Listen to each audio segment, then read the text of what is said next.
नमस्कार मु आपण प्रिय जय श्री कृष्ण सर आज जो टॉपिक आलोचना करबा रस संपर्क रे किंतु एटा पार्ट 2 रे आसीबो आपण मानकर रसवाद हैला रसवाद संपर्क रे विशेष कर पार्ट 1 रे रसर कांसेप्ट कौन से सब कुहाई एटा विशेष कर रसवाद उपर एटा कुहाउछि तो आपण मानक धैर्य सहित पार्ट 1 सहित पार्ट 2 को मध्य शुणिबे नले पिला पूरा कन्फ्यूजेशन हेबे बुझी पारिबेनी किसी बुझी पारले ना धैर्य धरिकी शुणा पड़ो ता सहित रसवाद जो प्रणेता अच्छा जो आमर विश्वनाथ कविराज तांकरी संपर्क रे टॉपिकटा तो तेणुक वीडियो को लेंदी न आरंभ करवा तेज आपण मैंने जो मैंने नुआ दयाकोरी लाइक शेयर सब्सक्राइब करने जमार भूलें आरंभ करवा रसवाद। हाँ देख आज क्लास हूँ आमर रसवाद काली आम पूर्व पढ़ी रस कौन है रस जो मैंने सृष्टि करथिले सेमानंकर विभिन्न मत थिला है से मत को बाहर करी किए केउ भली मत देथिले विश्वनाथ कविराज 10 प्रकार देला बेल को भरत मुनि 4 प्रकार भली देथिले है तो से बेसिक रे आज जो तुम यूनिट अच्छी द्वितीय एकक स्पेशली रसवाद बोली वो ए विश्वनाथ कविराज कर भूमिका को ये दर्शा जाइए देख लाइन वाइज लाइन मुझे फास्ट टाइम पढ़ुची देख अलंकार शास्त्र रे भरत मुनि प्रवर्तित रस निष्पत्ति रे सूत्र परवर्ती काल रे किपरि विभिन्न अलंकार शास्त्री द्वारा विवर्तित होइछि ताहा एठारे आलोचना करिबा। मूलतः नाटक पाई चरित्र सॉरी नाटक पाई रचित रससूत्र साहित्यर विभिन्न विभागर आलोचना पाई नुआ भावरे व्याख्या करा जाइछि ताहार समय क्रमिक आलोचना हेले भारतीय काव्य चर्चा क्रम विकास बढ़िबो बा जणा पड़िबो। भरत मुनि ठारू विश्वनाथ कविराज पर्यंत विभिन्न रस अलंकार शास्त्री रस विचार किपरि खंडन मंडन कर एठारे आमे जानिबा। तेबे फास्ट देखिबा भारतीय रस चर्चा रे विभिन्न मतवाद भरतଙ୍କ रस सूत्र से कहिଛନ୍ତି विभाभानुभाव व्यभिचारी स्वं जगाद्र स निष्पत्ति परवर्ती समय रस संपर्क रे आलोचना करने को प्रेरणा देछि।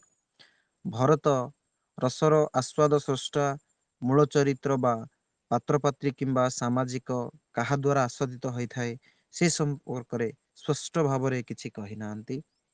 पुणी भरतଙ୍କ रससूत्रर संयोग एवं निष्पत्ति शब्द को आधार करी आचार्य मानक मध्य मतभेद सृष्टि होइछि।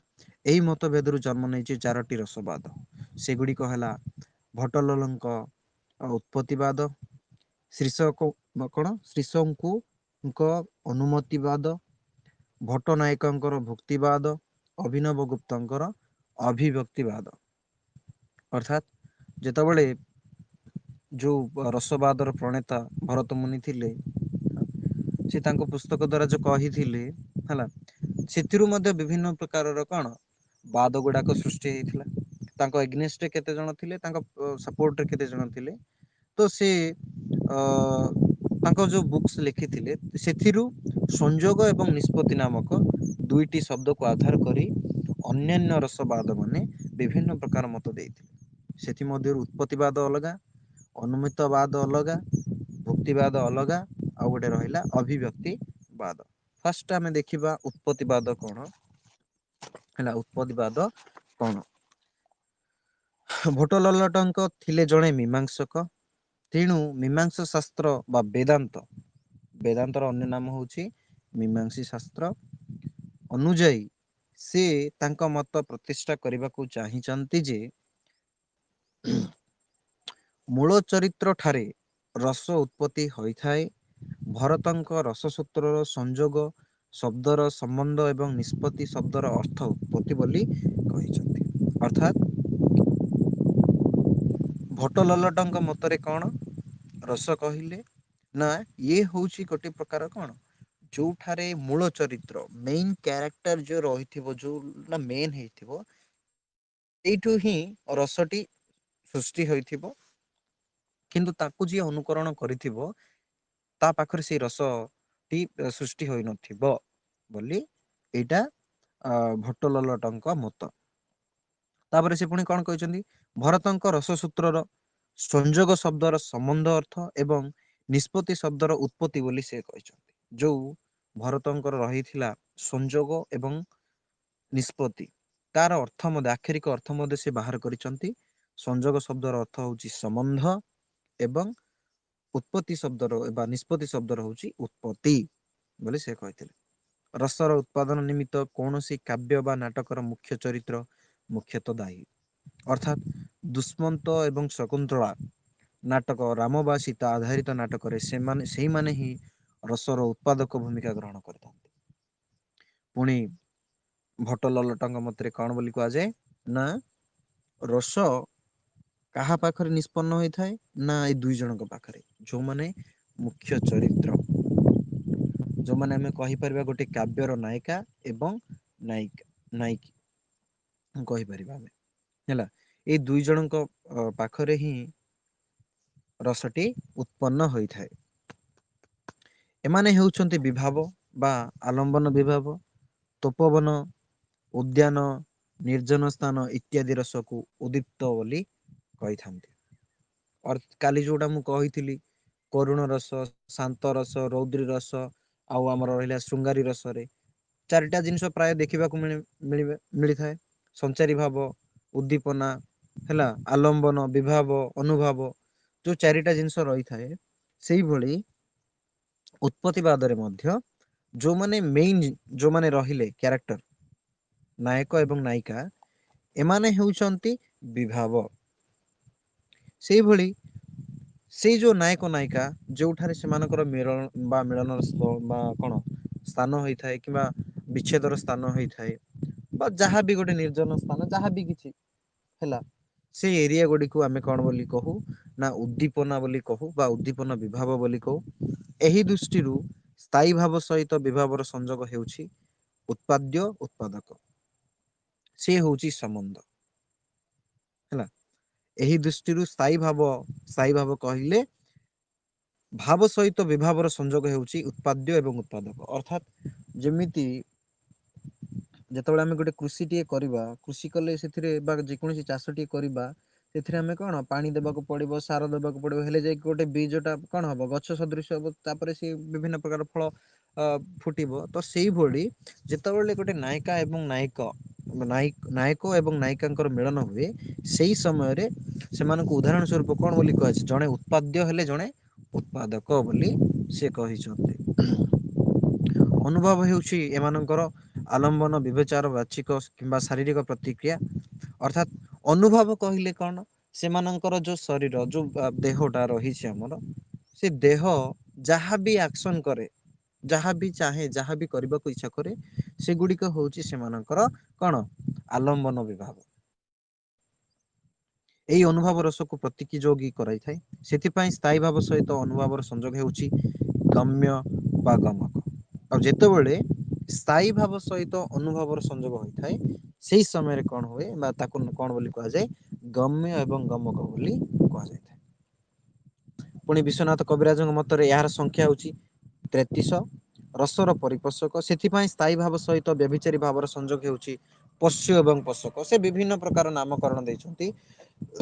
ପ୍ରଥମତଃ ଦେଇଛନ୍ତି ଉତ୍ପାଦ୍ୟ ବା ଉତ୍ପାଦକ, ପୁଣି ଦେଇଛନ୍ତି ଗମ୍ୟ ଓ ଗମକ, ତାପରେ ଆଉ ଗୋଟେ କହିଲେ ପୋଷ୍ୟ ଏବଂ ପୋଷକ। ଭଟ୍ଟ ଲଲାଟଙ୍କ ମତରେ ଉପରୋକ୍ତ ଭାବ ଗୁଡିକ ଯେଉଁ ରାମ ବା ଦୁଷ୍ମନ୍ତକୁ ଅନୁସରଣ କରି ଅଭିନୟ କରାଯାଇଥାଏ, ତାହା କେବଳ ତାଙ୍କରି ଠାରେ ହିଁ ବିଦ୍ୟମାନ। ତେବେ ଯୋଉ ଚରିତ୍ର, ଯୋଉ ପୁରୁଷ ଚରିତ୍ର, ରାମ ହଉ କିମ୍ବା ସେ ଦୁଷ୍ମନ୍ତ ଚରିତ୍ର ହଉ, ସେଇଭଳି ଚରିତ୍ରରେ ଯୋଉ ସବୁ ରସ ଦେଖିବାକୁ ମିଳିଥାଏ, ତାହା କେବଳ ଭଟ୍ଟ ଲଲଟଙ୍କର କାବ୍ୟ ଜଗତରେ ହିଁ ଦେଖିବାକୁ ମିଳିଥାଏ। ଅର୍ଥାତ୍ ସୀତା ବା ଶକୁନ୍ତଳା ବିଷୟକ ଶୃଙ୍ଗାର ରସର ସାକ୍ଷାତ ସମ୍ବଳ ମୂଳ ଚରିତ୍ର ରାମଚନ୍ଦ୍ର ବା ଦୁଷ୍ମଙ୍କ ଠାରେ ରହିଥାଏ। ପୁଣି ସେ କଣ କହିଛନ୍ତି, ସୀତା କିମ୍ବା ଶକୁନ୍ତଳା ଯେତେବେଳେ ଆମେ କମ୍ପେୟାର କରିବା, ସେମାନଙ୍କ ଦେହରେ ବା ସେମାନଙ୍କ ଚରିତ୍ରରେ ବିଶେଷ କରି ଶୃଙ୍ଗାର ରସର ଏ ଦୁଇ ଜଣଙ୍କ ପାଖରେ ରହିଥାଏ ବୋଲି କିଏ ଭଟ୍ଟ ଲଲଟ କହିଛନ୍ତି।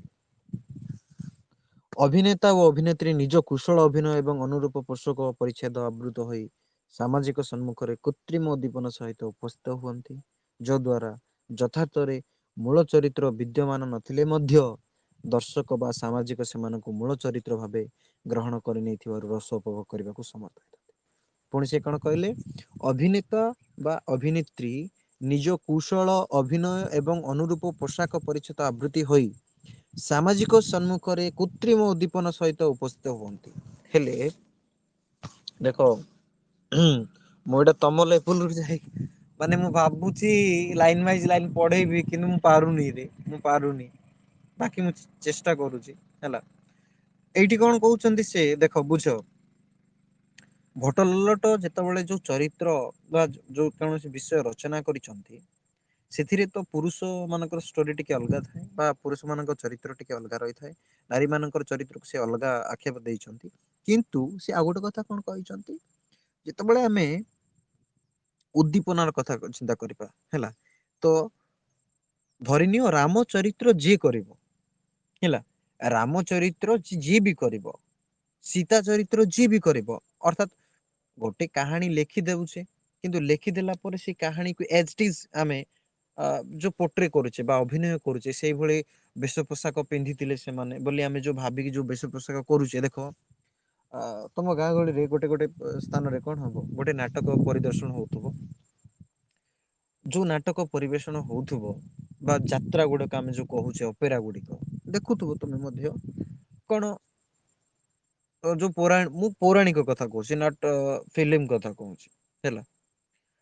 ତ ଚରିତ୍ର ଦେଖ ତମେ ଯେତେବେଳେ ଦେଖିବ ରାମାୟଣ, ପୁଣି ତମେ ଦେଖିବ ମହାଭାରତ, କେତେବେଳେ ପୁଣି ଦେଖିବ ତମେ କଣ ବିଭିନ୍ନ ପ୍ରକାର ଏମିତି ପୌରାଣିକ କଥା ଅଛି ହେଲା।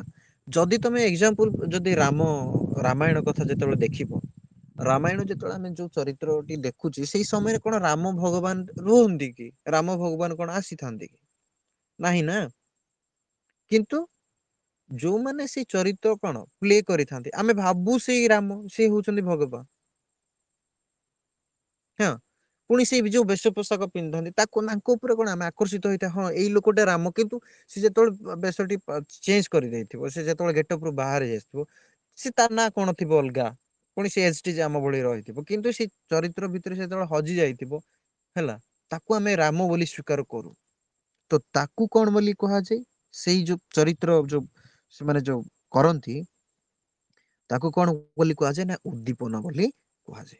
ଯୋଉ ଦ୍ଵାରା ଯଥାର୍ଥ ମୂଳ ଚରିତ୍ର ମାନ ବିଦ୍ୟା ନ ହେଇଥିଲେ ମଧ୍ୟ ସାମାଜିକ ସେମାନଙ୍କର ମୂଳ ଚରିତ୍ର ଭାବେ ମତରେ ବ୍ୟାଖ୍ୟା କରେ। ଅର୍ଥାତ ଦେଖ ଯେତେବେଳେ ପ୍ରକୃତରେ ସେ ରାମ ସେ ଭଗବାନ ନ ହେଇଥିଲେ ମଧ୍ୟ ସେ ଚରିତ୍ର ଯେତେବେଳେ ସେ ପୋଟ୍ରେ କରିବ ପ୍ଲେ କରିବ ସେଇ ସମୟରେ ଆମେ ତାକୁ ରାମ ବୋଲି ସ୍ୱୀକାର କରୁ। ଏଇଟା ଭଟଲଲଟଙ୍କ ମତ। ବେଦାନ୍ତ ହେଉଛି ଆଧ୍ୟାତ୍ମବାଦ ବା ଆରୋପବାଦ। ଯେପରି ଅନ୍ଧାରରେ ରୁଜୁକୁ ସର୍ପ ମନେ କରେ ବା ସର୍ପର ଅଧାସ୍ୟ ବା ଆରୋପ ଦ୍ଵାରା ମାନବର ଭୟ ପଳାୟନ ଆଦି କାର୍ଯ୍ୟର ଉତ୍ପତ୍ତି ହୋଇଥାଏ, ସେହିପରି ମୂଳ ଚରିତ୍ର ବିଦ୍ୟମାନ ନଥିଲେ ଅଭିନେତା ଏବଂ ଅଭିନେତ୍ରୀଙ୍କ ପ୍ରକୃତ ରାମ ସୀତା ବା ଦୁଷ୍ମନ୍ତ ଶକୁନ୍ତଳା ବୋଲି ଜ୍ଞାନ କରୁଥିବାରୁ ସେମାନଙ୍କ ରସ ଉପଭୋଗ କରିବାକୁ ସମର୍ଥ ହେଇଥାନ୍ତି। ଦେଖ ବେଳେ ବେଳେ କଣ ହଉଛି ନା ଗୋଟେ ଚରିତ୍ର ଜଣେ ଯେତେବେଳେ ଆମେ ପ୍ଲେ କରୁଛନ୍ତି ସିଏ ଦେଖିବାକୁ ରାମ ଭଳିଆ ମାନେ ରାମ ଚରିତ୍ର ପ୍ଲେ କରୁଥିବ କିନ୍ତୁ ପ୍ରକୃତରେ ଯୋଉ ଭଳି କରିବା କଥା ସେଇଭଳି କରୁନଥିବ, ଯେମିତି କି ଡାଇଲଗ ଡେଲିଭରି ଗୁଡାକ ସେଇଭଳି କରିବା ଆବଶ୍ୟକତା। କିନ୍ତୁ ଯେତେବେଳେ ସେ ସେଇଭଳି କରିବନି ଆମେ ଭାବୁ ଯେ ଏଇ କ୍ୟାରେକ୍ଟର ଟାକୁ ସୁଟ୍ ହେଲା ନାହିଁ। ପେଟ ବାହାରିଥିବ ତାକୁ ଆମେ ରାମ କରିଦବା। ଡାଇଲଗ ଡେଲିଭରି ଭଲ କରୁଥିବ କିନ୍ତୁ ତାକୁ ଆମେ ରାମ କରିଦବା, ହବ ଏଇଟା ପସିବୁଲ, ଲୋକ ରିସିଭ କରିବେ। ତ ସେତେବେଳେ ପ୍ରକୃତ ରସ ଟା କଣ ନିଷ୍ପନ୍ନ ହୋଇନଥାଏ। ହେଲେ ରସ ମାନେ ତମେ ଭାବୁନି ଜଣଙ୍କ ପ୍ରତି ଆଟ୍ରାକ୍ଟିଭ ହେବା ତାହା ନୁହଁ। ରସ କହିଲେ ଯେତେବେଳେ ଗୋଟେ ଚରିତ୍ରଟି ଲେଖିବା ବା ଲେଖା ଯାଇଥିବା ଗୋଟେ କାହାଣୀ ସେଇ ସମୟରେ ଯେତେବେଳେ ଆମେ ଫିଲ୍ କରିବା ସେଇ ଜିନିଷଟା ପଢିକି ବା ଯେତେବେଳେ ଗୋଟେ ଜିନିଷ ଟା ଦେଖିବା ଦେଖିଲା ପରେ ଯୋଉ ଆମକୁ ଆନନ୍ଦିତ ହବ ସେ ହାସ୍ୟ ହଉ କିମ୍ବା ସେ ଦୁଃଖ ହଉ କିମ୍ବା ସେ କରୁଣ ହଉ କିମ୍ବା ସେ ମାତୃତ୍ୱ ହଉ କିମ୍ବା ସେଇ ପ୍ରକାର ଗୋଟେ ପ୍ରକାର କଣ ଶୃଙ୍ଗାର ରସ ହଉ, ଯେତେବେଳେ ବି ଗୋଟେ ପୁଅ ଝିଅ ବା ଗୋଟେ ଚରିତ୍ରରେ ଯେତେବେଳେ ସେମାନଙ୍କର କଣ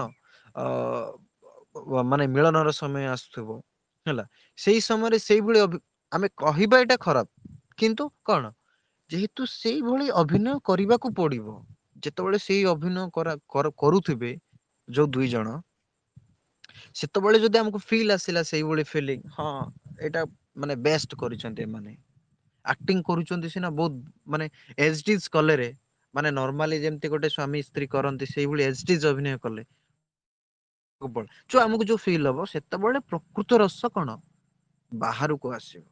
ସେ ଯେକୌଣସି, ମୁଁ ତ କହିଲି, ଯେତେବେଳେ ଗୋଟେ ପରିବାରରେ ଗୋଟେ ଯଦି ମୃତ୍ୟୁବରଣ କରିଥିବ, ସେ ଚରିତ୍ର ପଢିଲେ ବା ଦେଖୁଥିଲେ, ସେ ସମୟରେ ଏଜ ଇଟ ଇଜ ସେମିତି କଣ କାନ୍ଦିବାକୁ ପଡିବ, ସେମିତି ବେଦନା ମାନେ ସେମିତି ରଡି କରିବାକୁ ପଡିବ, ସେମିତି ଚିତ୍କାର କରିବାକୁ ପଡିବ, ସେମିତି ଭୂମି ରୋଦନ କରିବାକୁ ପଡିବ, ଯେମିତି ଆମେ ଭୂମିରେ ଗଡୁଛେ। ଆଉ ମାନେ ଗୋଟେ ପୁଅଟି ମରି ଯାଇଥିବ, ଆଉ ମାଟି ହସୁଥିବ, ଦେନ୍ ସେଇଟା କଣ ଆମେ ଅଭିନୟ, ପ୍ରକୃତ ଅଭିନୟ ସେଇଭଳି କରିବା କି? ସେ ତ ସେଇଠି ପ୍ରକୃତ ରସ ଟା ବାହାରିକୁ ଆସିଲା କି ନାଇଁ ନା? ତ ସେଇଟା ହଉଛି ମେନ୍, ସେଇଟା ସେଇ କଥାଟି କଣ ଭଟ ଲଲଟ କହିଥିଲେ। ତାପରେ ଭଟ ଲଲଟଙ୍କ ମତରେ କୃତ୍ରିମ ବିବାହବାଦୀ ଏବଂ ଲଜ୍ଜା ଦର୍ଶକଙ୍କର ସ୍ଥାୟୀ ଭାବକୁ ରସ ରୂପେ ଦେଇପାରେ ନାହିଁ। ସେହିପରି ଅଭିନେତା ଅଭିନେତ୍ରୀ ମୂଳ ଚରିତ୍ର ଅଭିନୟ କରିବା ପ୍ରତି ସଚେତନତା ଥିବାରୁ ସେମାନଙ୍କ ଦ୍ଵାରା ରସ ସର୍ଜନ ସମ୍ଭବ ନୁହେଁ। ଦେଖ, ବେଳେ ବେଳେ ଆଉ ଗୋଟେ କଥା, ଯେତେବେଳେ ଗୋଟେ ରୋମାଣ୍ଟିକ ସିନ୍ ଚାଲୁଥିବ ହେଲା, ଏଇଟା ଦରକାର, ଯେହେତୁ ଦରକାର ପାଠରେ, ତେଣୁକରି କହିବାକୁ ପଡୁଛି।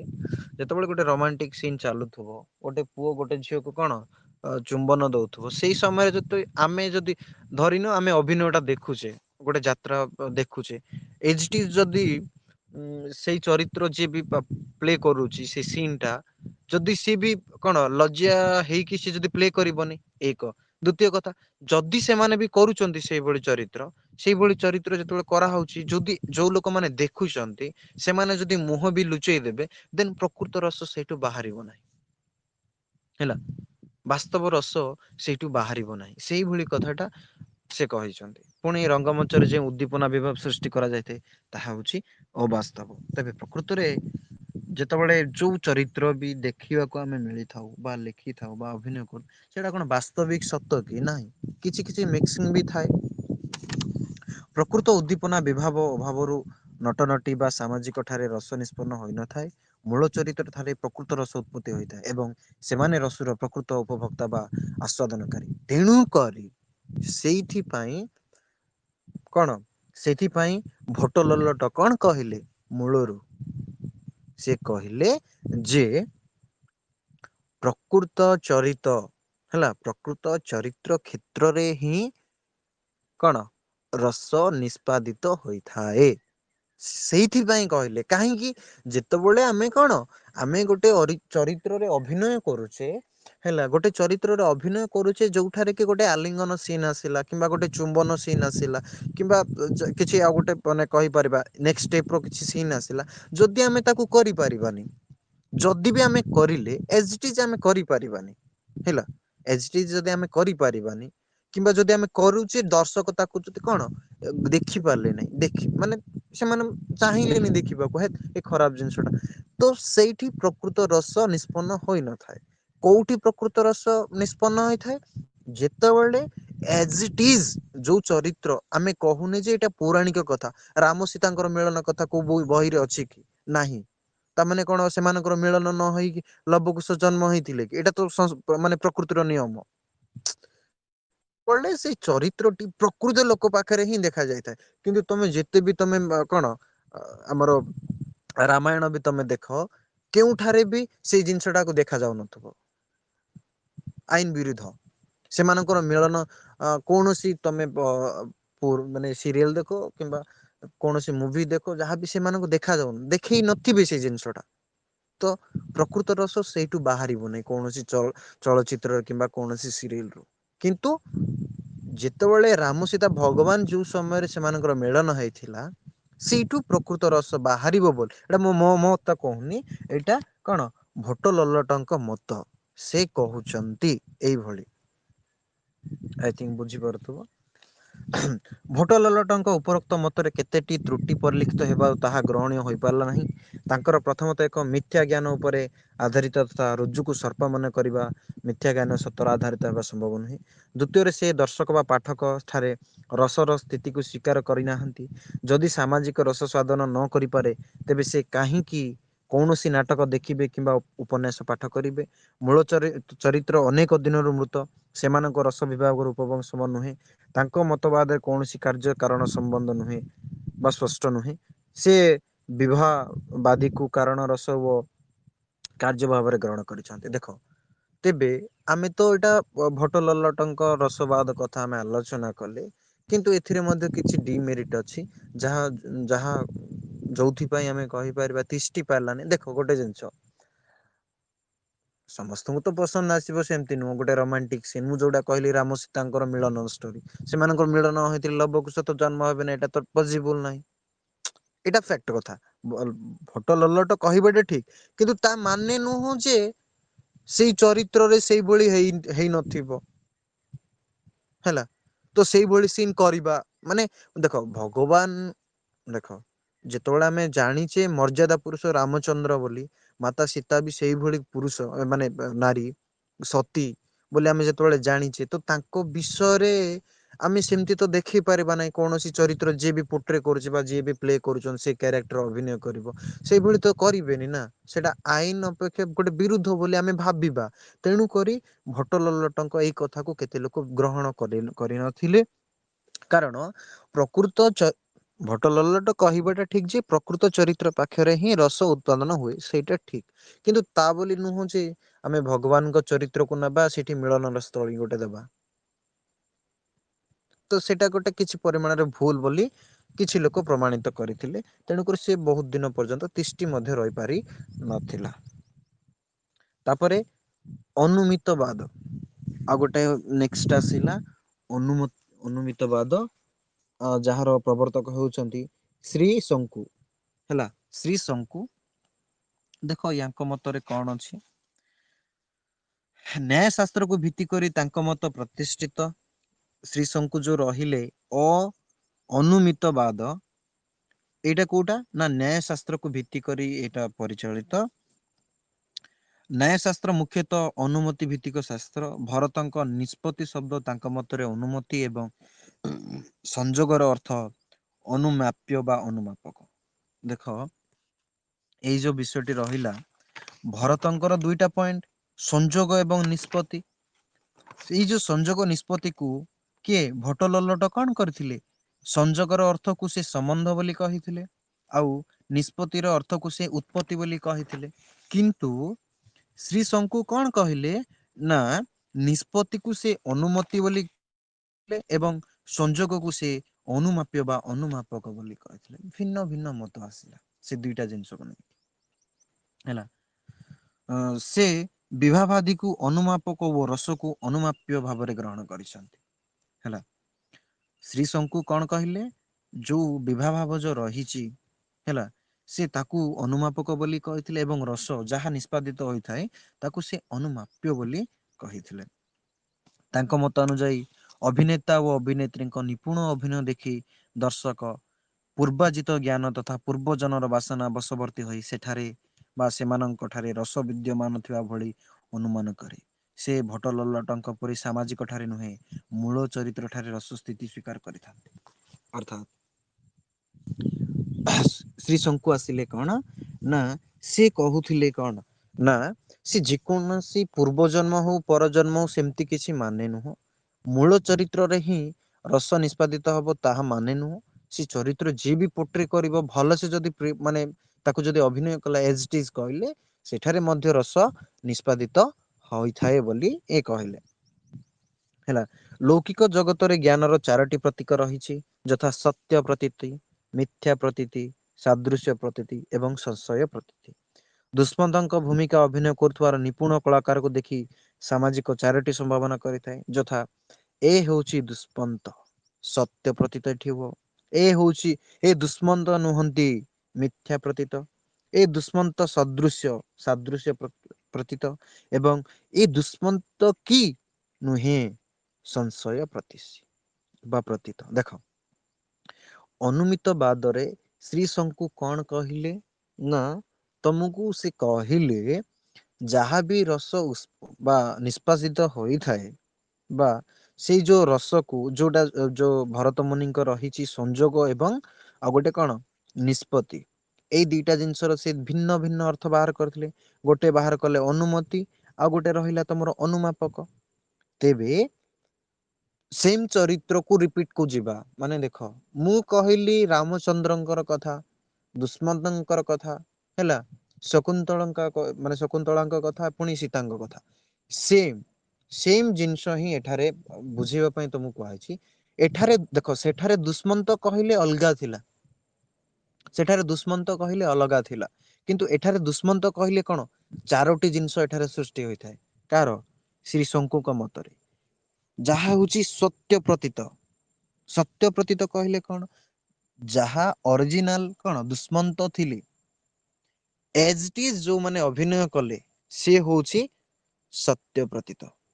ଦ୍ଵିତୀୟରେ କଣ, ଏ ଦୁଷ୍ମନ୍ତ ନୁହନ୍ତି, ଆଉ ଗୋଟେ କୋଶ୍ଚିନ୍ ସୃଷ୍ଟି ହବ କମ୍ପଲସରି, କାରଣ ଇଏ ତ ପ୍ରକୃତରେ ଦୁଷ୍ମନ୍ତ ନୁହନ୍ତି ନା, ତା ଭଳି ଅଭିନୟ କରୁଛି। ଦୁଇଟା ଜିନିଷ ମିଥ୍ୟା ପ୍ରତୀତ ହେଲା ଇଏ।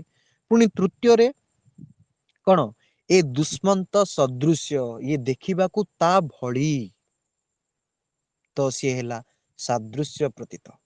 ପୁଣି ଆସିଲା ଏ ଦୁଷ୍ମନ୍ତ କି ନୁହେଁ, ଯୋଉ ଡାଉଟ ମନରେ ଯୋଉ ସଂଶୟ ଆସିବ ସିଏ ହଉଛି ସଂଶୟ ପ୍ରତୀତ। ଯେମିତି ଏଇଠି ଯଦି ଆମେ ଦୁଷ୍ମନ୍ତକ କଥା ଛାଡି ରାମଙ୍କର କଥା ନେବା, ରାମ ଭଳି ଯୋଉ ଅଭିନୟ ଯିଏ କରିବ ସେ ହଉଛି ସତୀତ ବା ସତ୍ୟ ପ୍ରତୀତ। ପୁଣି ଇଏ ତ ପୁଣି ରାମ ନାହିଁ ନା, ରାମ ଭଳି ଅଭିନୟ କରୁଛି, ସେ ହେଲା ମିଥ୍ୟା ପ୍ରତୀତ। କାରଣ ପ୍ରକୃତ ଜିନିଷକୁ ସେ ପୋଟ୍ରି କରୁଛି, ମାନେ ପ୍ଲେ କରୁଛି ସେ କ୍ୟାରେକ୍ଟରକୁ, ତ ସେ ଗୋଟେ ମିଥ୍ୟା, ଆମକୁ ଦେଖା ଯାଉଛି ସେଇଭଳି। ତ ସେଇଭଳି ଆସିଲା, ତା ଭଳି ଅଭିନୟ କରୁଛି, ସେ ତ ସାଦୃଶ୍ୟ ନା, ଏଜ ଇଟ୍ ଇଜ ଆମକୁ ଦେଖେଇଲା। ପୁଣି ଆସିଲା ଇଏ ରାମ ଭଳି ତ, ବା ଇଏ ରାମ କି ନୁହଁ, ଆମେ କହିବା ଯୋଉ ମନରେ ଥିବ, ଆରେ ସିଏ ଯାହା ବି ହଉ ଇଏ ରାମ କି ନୁହଁ ମତେ କୁହ, ଅଭିନୟ କଲା କି ନାଇଁ ସେଇଭଳି, ତ ଆଇଲା ଇଏ ସଂଶୟ ପ୍ରତୀତ। ଯେମିତି ଧୂଆଁ ଦେଖି ଆମେ ସେଠାରେ ନିଆଁର ସ୍ଥିତିକୁ ଅନୁମାନ କରି ନେଇଥାଉ, ଠିକ ସେହିପରି ନିପୁଣ କଳାକାରଙ୍କ ଅଭିନୟ ଆମେ ମୂଳ ଚରିତ୍ର ଭାବେ ଅନୁମାନ କରି ନେଉଥିବାରୁ ରସ ଉପଭୋଗ କରିବାକୁ ସମର୍ଥ ହେଉଥାଉ। ସେଇ କଥା ହିଁ ସେ କହିଲେ। କିନ୍ତୁ ଭଟ ଲଲ୍ଲଟ ଟିକେ ଅଲଗା କହିଥିଲେ, କାରଣ କଣ କହୁଥିଲେ, ସେ ମୂଳ ଚରିତ୍ରରେ ହିଁ ରସ ଉତ୍ପାଦନ ହୋଇଥାଏ ବୋଲି କହିଥିଲେ। କିନ୍ତୁ ଶ୍ରୀ ଶଙ୍କୁ କଣ କହିଲେ ନା, ମୂଳ ଚରିତ୍ର ଭଳି ଯଦି ତମେ ଏଜ ଇଟ୍ ଇଜ ଯଦି ଅଭିନୟ କଲ ବା ସେମ ଟୁ ସେମ ଅଭିନୟ କଲେ, ତାହେଲେ ସେଠାରେ ରସ ଉତ୍ପାଦନ ହୋଇଥାଏ ବୋଲି ଏ କହିଲେ।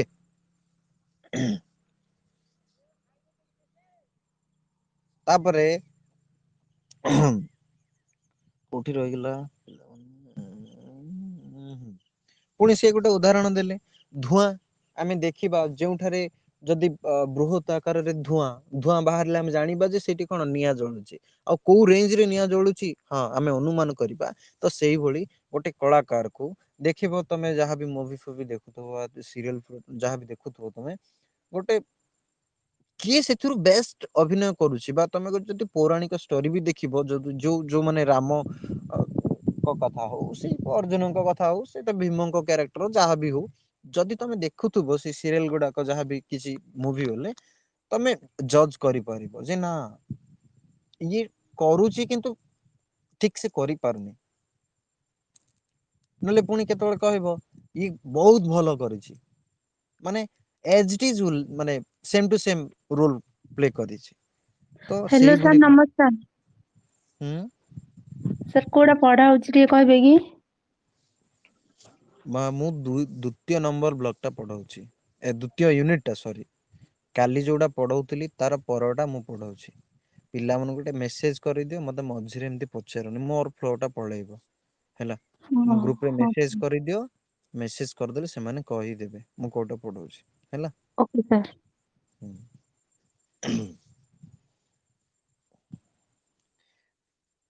ତ ଏଇଭଳି ଭାବରେ ହେଇଥାଏ। ତାପରେ କଣ ସେ କଣ ପୁଣି କହିଲେ, କରିଥାଏ, ହଁ ନୂଆ ଦେଖିବା ଠିକ ଅଭିନୟ ଆମେ ମୂଳ ଚରିତ୍ର ଭାବେ ଅନୁମାନ କରି ନେଇଥାଉ, ରସର ଉପଭୋଗ କରିଥିବା ସମର୍ଥ ହେଇଥାଉ। ନିଜ ମତକୁ ପ୍ରମାଣିତ କରିବା ପାଇଁ ସେ ଅନ୍ୟ ଏକ ନ୍ୟାୟ ସମ୍ପର୍କକୁ ଉଲ୍ଲେଖ କରିଛନ୍ତି, ତାହା ହେଲା ଚିତ୍ର ତୁରଗ ନ୍ୟାୟ। ଚିତ୍ର ତିଆରି ଘୋଡ଼ାକୁ ଦେଖି ତାକୁ ପିଲାମାନେ ଘୋଡ଼ା ବୋଲି ଅନୁମାନ କରି ନେଇଥାନ୍ତି। ଅନୁରୂପ ଭାବେ ଅଭିନେତା କୁଶଳ ଅଭିନୟ ଓ ବେଶଭୂଷା ଦେଖି ପ୍ରକୃତ ଦୁଷ୍ମନ୍ତ ବା ରାମ ହୋଇନଥିଲେ ହେଁ ତାକୁ ସାମାଜିକ ଦୁଷ୍ମନ୍ତ ବା ରାମ ବୋଲି ଅନୁମାନ କରିଥିବାରୁ ଶକୁନ୍ତଳା ବା ସୀତା ବିଷୟକ ରୀତିରୁ ସାମାଜିକ ଅନୁମାନକ ପୂର୍ବ ଲାଭ କରୁଥିବାରୁ ଆନନ୍ଦ ହେଉଛି ରସ। ଶ୍ରୀ ଶକୁଙ୍କ ମତରେ ରସ ହେଉଛି ଅନୁମାନ ବାଧ୍ୟ। ପୁଣି ସେ କଣ କହିଲେ? ଗୋଟେ ନୂଆ ଜିନିଷଟି ସୃଷ୍ଟି କଲେ। କଣ ନା ଚିତ୍ର ତୁରଗ। ଅର୍ଥାତ୍ ଦେଖ, ଛୋଟ ପିଲାଟିକୁ ତମେ ଗୋଟେ ଚିତ୍ରଟିଏ ଆଙ୍କିବ, ଧରିନିଅ ଆମ୍ବ ଚିତ୍ରଟି ଯେତେବେଳେ ତମେ ଆଙ୍କିବ ନା, ଆମ୍ବ ତମେ ଆଙ୍କିବ, ଗୋଟେ ପିଲାକୁ ଯଦି ତମେ ଦେଖେଇବ, ସେ କହିଦେବ ଏଇଟା ଆମ୍ବ, କିନ୍ତୁ ତମେ ତାକୁ ପ୍ରକୃତ ଆମ୍ବ ଦେଖାଉନ। ସେଠାରେ ତମେ ଦେଖେଇନ ତାକୁ ପ୍ରକୃତ ଆମ୍ବ। ତମେ ଆମ୍ବ ଫଳଟିଏ ଦେଖେଇକି ତମେ ପଚାରିନ ଯେ ଏଇଟା କଣ ବୋଲି। ତମେ ଚିତ୍ରଟିଏ କଲେ ବି ସେ ଜାଣିଦବ।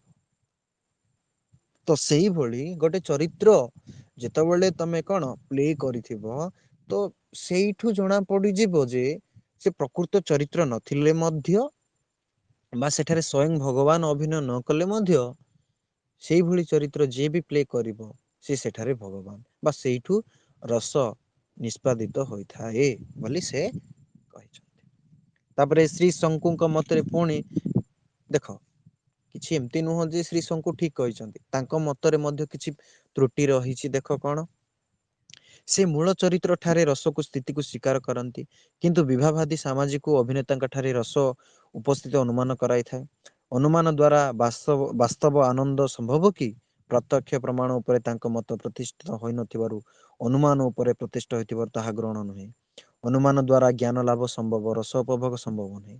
ଅନୁମାନ ଦ୍ଵାରା ରସ ଉପଭୋଗ ହେଉଥିଲେ ଯାହାର ଅନୁମାନ ଯେପରି ପ୍ରଖର, ତାର ରସାନୁଭୂତି ସେହିପରି ତୀବ୍ର ହେବ। ରସ ନିଷ୍ପତ୍ତିରେ କ୍ଷେତ୍ରରେ ମାତ୍ରା ଦୋଷ ପରିଲିଖିତ ହେବ। ରସାନୁଭୂତି ଆନନ୍ଦ ସ୍ୱରୂପ। ସାମାଜିକ ନାୟକର ଭାବକୁ ଅନୁମାନ କଲେ ରସାନୁଭାବ କଦାପି ଆନନ୍ଦ ସ୍ୱରୂପ ବୋଲି କୁହାଯାଇ ପାରିବ ନାହିଁ। ଏହି ପ୍ରକାର ତ୍ରୁଟି ଯୋଗୁଁ ତାଙ୍କ ମତ ଗ୍ରହଣୀୟ ହୋଇପାରିବ ନାହିଁ। ତେବେ ଯେହେତୁ ଇଏ କଣ ଗୋଟେ ନ୍ୟାୟ ଉପରେ, ନ୍ୟାୟ ଶାସ୍ତ୍ରକୁ ନେଇକି ଯାହା ଆମ ମୂଳରେ ନାଁ ହିଁ ଦେଇଛନ୍ତି ଅନୁମିତ ବାଦ, ଅନୁମାନ କରିକି ମଧ୍ୟ ରସ ନିଷ୍ପତ୍ତି ହୋଇଥାଏ ବୋଲି କିଏ? ଶ୍ରୀ ଶଙ୍କୁ କହୁଛନ୍ତି। ଯେହେତୁ ଏଇଟା ଗୋଟେ ଅନୁମାନ ବୋଲି କହୁଛନ୍ତି, ତ ଏଥିରେ ମଧ୍ୟ ତ୍ରୁଟି ରହିଛି ବୋଲି କେତେକ ମତ ଦେଇଛନ୍ତି। କାରଣ ବାସ୍ତବରେ ଅନୁମାନ କରି ଜ୍ଞାନ ଲାଭ କରି ହବ, କିନ୍ତୁ ଅନୁମାନ କରି ରସ ନିଷ୍ପନ୍ନ ହୋଇନଥାଏ ବୋଲି କହୁଛନ୍ତି। କାହିଁକି? ଦେଖ, ମୁଁ ଏକ୍ଜାମ୍ପଲ ଗୋଟେ ଦଉଛି। ଯେତେବେଳେ ଆମେ ଗୋଟେ ଚରିତ୍ରଟି ଆମେ ଅଭିନୟ କରୁଛେ, ଯେତେବେଳେ ରାମ ଚରିତ୍ର ହିଁ ଆମେ ଗୋଟେ ଏକ୍ଜାମ୍ପଲ ନେବା ହେଲା, ନାଇଁ ରାମ କଥା ଛାଡି ଦିଅ, ମୁଁ ଭଗବାନ ଶିବଙ୍କର କଥା ନଉଛି ହେଲା। ଭଗବାନଙ୍କ ଶିବଙ୍କ କଥା ମୁଁ ଯେତେବେଳେ ନେଉଛି, ଦେଖ, ଆଜି ପର୍ଯ୍ୟନ୍ତ ବାଲ୍ମୀକି ଠୁ ଆରମ୍ଭ କରି ବ୍ୟାସଦେବ ପର୍ଯ୍ୟନ୍ତ, ସାରଳା ଦାସଙ୍କ ପର୍ଯ୍ୟନ୍ତ ଯେତେ ବି ମହର୍ଷି, ତପ ଋଷି, ଜ୍ଞାନୀ ଗୁଣୀ ଯେତେ ଜଣ ବି ଅଛନ୍ତି, ଆଜି ପର୍ଯ୍ୟନ୍ତ କୋଉ ଲୋକ କହିବନି ଯେ ଭଗବାନ ଶିବଙ୍କର 4ଟା ହାତ ଅଛି। କୋଉଠି ଲେଖା ହେଇନି ଭଗବାନଙ୍କର 4ଟି ହାତ, 2ଟି ଗୋଡ, ବା ଶିବଙ୍କର ଆମେ ଆଉ ଗୋଟେ ଏକ୍ଜାମ୍ପଲ ନେବା 3ଟି ଆଖି ଅଛି। କୋଉଠି ନାହିଁ। କିନ୍ତୁ କଣ ଡିଫରେଣ୍ଟ କରିବାକୁ ପଡିବ। କାରଣ ମନୁଷ୍ୟ ଭଳି ଯଦି ତମେ ଆର୍ଟ କରିଦବ ତାଙ୍କୁ, ଦେଖ ତମେ ଏଜୁଆଲ ଦେଖ, ମଣିଷ ଭଳି ସେମ ଟୁ ସେମ ରାମଙ୍କ କଥାକୁ ତମେ ଦେଖ, କୃଷ୍ଣଙ୍କ କଥାକୁ ତମେ ଦେଖ, ତାହେଲେ କହିବ, ଏଇଠି ତ ଗୋଟେ ମନରେ ଆସିବ ନା ସାର୍, ତାହେଲେ ତ କୃଷ୍ଣ ଛାଡନ୍ତୁ, ଶିବଙ୍କ ତ 4ଟା ହାତ ଅଛି, ସେଇଟା ଗଲା ଗୋଟେ ମ୍ୟାଟର। ବିଷ୍ଣୁଙ୍କର 4ଟା ହାତ ଅଛି, କିନ୍ତୁ ବ୍ରହ୍ମାଙ୍କର ତ ବହୁତ ହାତ ଅଛି, ସେଇଟା ଛାଡି ଦିଅନ୍ତୁ। କିନ୍ତୁ ରାମ ଏବଂ କୃଷ୍ଣଙ୍କର ତ 2ଟା ହାତ, ସେମାନଙ୍କୁ ତ ଆମେ ଭଗବାନ ବୋଲି ଗ୍ରହଣ କରିପାରିବୁ। ଆରେ ଦେଖ, ମନୁଷ୍ୟ ଠାରୁ ସେମାନଙ୍କୁ ଡିଫରେଣ୍ଟ କରାହେଇଛି। କଣ କରାହେଇଛି? ସେମାନଙ୍କ ବର୍ଣ୍ଣରେ କରାହେଇଛି। ଆଜି ପର୍ଯ୍ୟନ୍ତ କୌଣସି ଏ ପୃଥିବୀରେ ନୀଳ ବର୍ଣ୍ଣର ଲୋକ ନାହାନ୍ତି। କିନ୍ତୁ ଭଗବାନ ବୋଲି, ଅର୍ଥାତ୍ ଯେହେତୁ ମଣିଷ ଭଳି ଜନ୍ମ ନେଇଛନ୍ତି ବୋଲି ଯେହେତୁ କରିଛନ୍ତି, ତାଙ୍କୁ ଆର୍ଟରେ କଣ ନୀଳ ବର୍ଣ୍ଣ ଦିଆଯାଇଛି। ତାକି ଭଗବାନ ଶ୍ରୀକୃଷ୍ଣ ନୀଳ ବୋଲି ଆଜି ପର୍ଯ୍ୟନ୍ତ କୋଉଠି ନାହିଁ।